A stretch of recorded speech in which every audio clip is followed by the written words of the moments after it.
কিন্তু এই জন্যই বলছে তৃতীয় ছিল। আল্লাহ যাকে যতটুকু সামর্থ্য দিছে, এই জন্য উচিত ছিল, আমাদের দেশে নাই, উচিত ছিল ধনীরা রমজানের আগে গরিবদেরকে বুক দেওয়া, মহল্লা ভিত্তিক গরিবদেরকে টোকায় টোকায় মহল্লার ধনীদের উচিত ছিল যে এই বছর তোমরা আমাদের বুকিংয়ে সারা বছর রমজান আল্লাহ আল্লাহ করবা, তোমাদের দায় দায়িত্ব আমরা নিলাম, সাধ্য অনুযায়ী যতটুক পারি এতটুক তোমার ঘরে পৌঁছাবো, তুমি আল্লাহ আল্লাহ করবা। কেননা আমি আল্লাহ আল্লাহ করলে কবুল হইতেও পারে নাও হইতে পারে, তোমাকে দিয়া যখন করাবো তো তোমারটা কবুল হোক আর না হোক আমার ভাগ্যেরটা কবুল হবে হবে হবে হবে হবে, এটাতে কোনো সন্দেহ নেই। যেমন কৃষকের খেতে ধান হোক আর না হোক, ফসল হোক আর না হোক, মজদুর প্রত্যেক দিন বিকালবেলা নগদ পাওয়া যায়, ঠিক না? না মনে হয় বুঝাইতে পারি না। মজদুর বিকালবেলা, কৃষকের গোলায় ধান আসুক আর আসুক। উচিত ছিল, উচিত ছিল, উচিত ছিল। কিন্তু আমাদের দেশে কয়জন, কোন মহল্লায় কয়জন বিত্তশালী পাবেন যে 2-4 জন গরিবের ঘরে গিয়া কানে কানে বইলা দিয়ে আসছে এই মাসে যেন রিক্সা লইয়া বাইরেতে না দেখি, এই মাসে যেন অটো লইয়া বাইরেতে না দেখি, এই মাসে যেন মজদুরি করতে যেতে না দেখি। দায় দায়িত্ব নিয়ে নিলাম, তুই শুধু তোর ঘরালা করে লয়ে আল্লাহ আল্লাহ করবি, তুইও কামাবি, তোর উসিলায় আমিও কামাবো।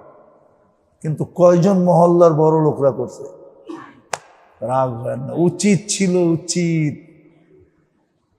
উচিত ছিল, আপনার সামর্থ্য অনুযায়ী উচিত ছিল আপনি একজনকে বুক করেন,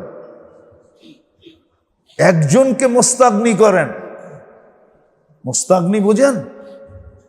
হয় হয় একজনকে মুখাপেক্ষিতার ভিতর থেকে বাইর করে দেন, আল্লাহ আপনাকে আখেরাতে সব মুখাপেক্ষিতার থেকে বাইর করে দেন। রহমতের পর্ব চলে গেল, কিন্তু এটাও তো জানি না রহমতের পর্বটাও আমাদেরকে কেন দিলেন। ভালো মতে বোঝেন, কিন্তু কাজে দিব, অন্যথায় এক রমজান দিয়ে আপনাকে আমাকে ফাঁসায়া দিবে। শুধু এক রমজান দিয়ে আল্লাহ, এক রমজান দিয়ে আপনাকে আমাকে কালকে ফাঁসায়া দিবে।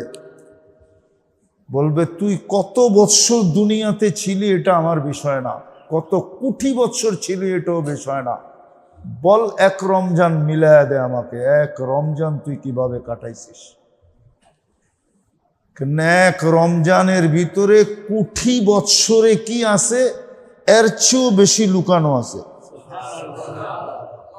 বিশ্বাস হয় না আপনার? হ্যাঁ না, মনে হয় বিশ্বাস হয় না।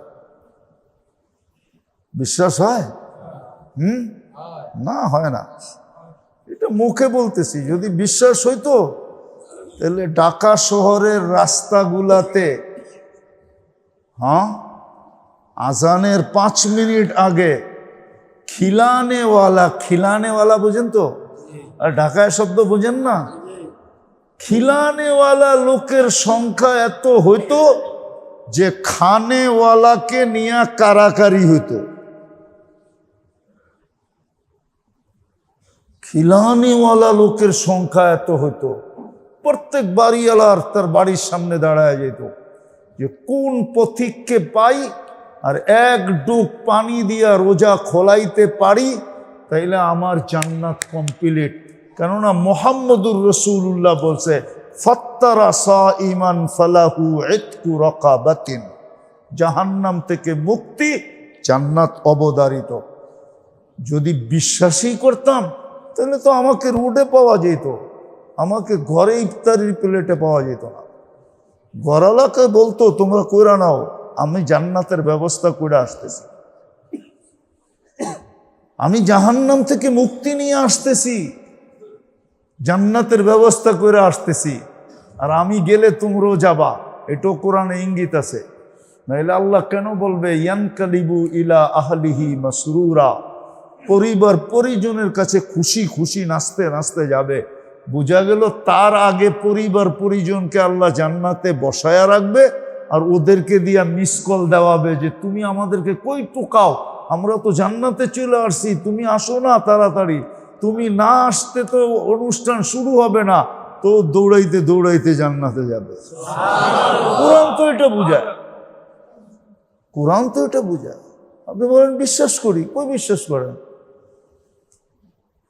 বলেন এই আজানের সময় এই যাত্রাবাড়ি এলাকায় কত হাজার না লক্ষাধিক লোক রাস্তায় ইফতার করে। যাত্রাবাড়ির বাসিন্দারা কার সামনে পানির বোতল নিয়ে যায়, পানির গ্লাস আগায় দেয়।